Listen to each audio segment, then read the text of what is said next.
So it looks like in my rush to finish, I forgot to measure probably the most important thing, the opening for the grill.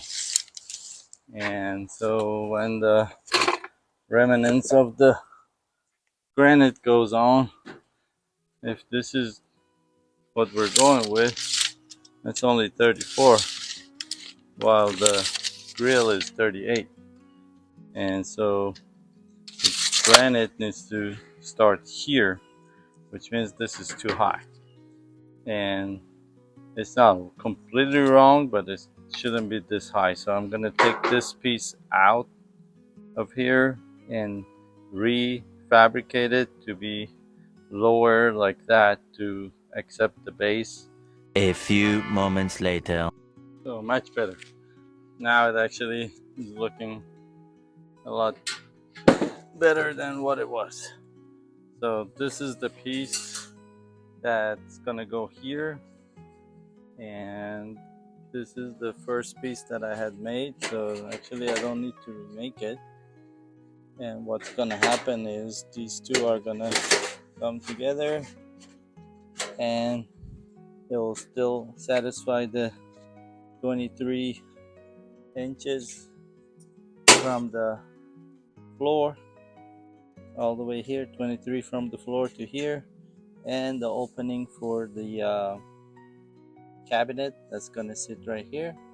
Everything will fit, and I just have to mount it and make sure it's level. I have 9.5 inches to work with here, starting from here, and this piece that I add, that's gonna take it to 6.5, and these are 2.5, and then the next one will take it to about 9, and then the stonework will come on the front, and then this way when the granite comes back, the lip and everything will fit just right.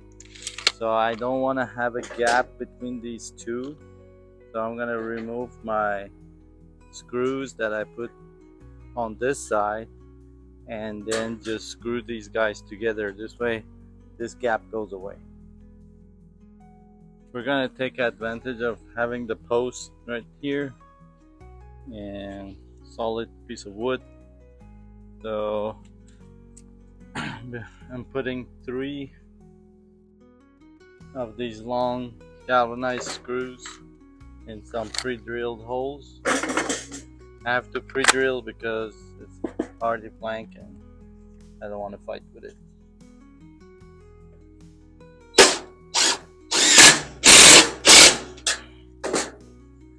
This is not going anywhere.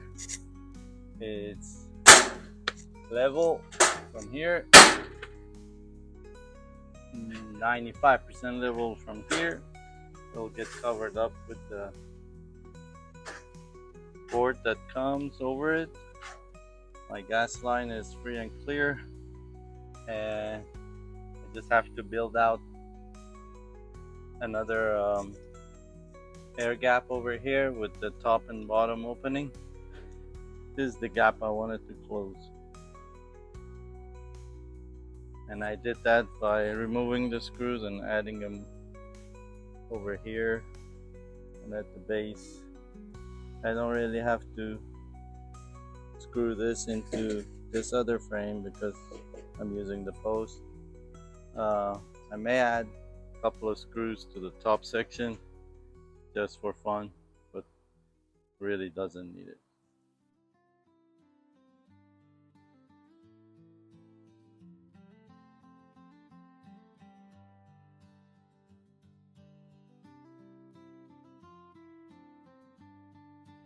This next phase is going to be where we have to build the outer wall and the vents.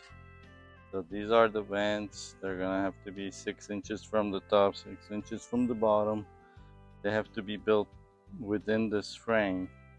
When everything is put together, I'm not going to be able to mount this in place yet because I need to fortify the inside, and his will be in my way. So you'll see a series of videos where I'm gonna finish building these and then fortifying the rest of the structure.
We are still building the side wall, which happened to be more of a challenge than I expected. I want to make sure every piece has a support system. So when it comes to this portion of the base, this is for the back. It's going to be screwed in here, so in 4 spots. I need to add a centerpiece like I added on this one right here. I need to add a center support here just to make sure it doesn't get bent. Cabinet will support this part, so the front is okay. That's where the cabinet's gonna go, but this one needed support, which was added right there. And then this piece here was kind of left on its own, and so I added this piece that I had to manufacture and screwed it up to that and to this, so they hold each other. So this one's supported by the centerpiece and then ties into this one. And then for these, I left it 2.5, 275 gap, and the same will be done with this one when it goes in, and it will be the outer wall, and it will be, these pieces will be secured to the other pieces behind. And then the reason these are flipped around is because the vents will sit in this cavity. The only thing is I still want to get a completely flush side, so in order to do that, now that this one is secure in place, I will remove those few screws on top and from this one and screw them together. This way I won't have this little gap right here of I think it's like a 1/8 or maybe 1/8 of an inch, but even that's too much. So that's what we're gonna do.